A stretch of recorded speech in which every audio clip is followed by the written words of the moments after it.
vho thetshelesa mafhungo kha Belran News vha tshi khou avheleliwa nga Rupu wa Tshikovhele. Tsedzuluso ntswa yo wana uri ndangulo ya zwiko zwa vhulimi ndi ya ndeme kha nyaluwo ya vhufu ha khovhe kha vhupo ha mahayani shangoni ḽa Zambia.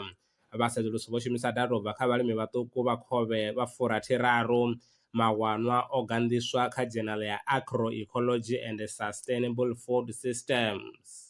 Tshigwada tsha vhasedzulusi vha dzitshaka u bva Singapore na Netherlands tshi khou vumba uri hu ḓo vha na u gonya level ya lwanzhe nga mithara dza vhukati ya 0,5 na 1,9 kha miṅwaha ya 50 i ḓaho. Tsedzuluso yo gandiswa kha Journal ya Earth Future.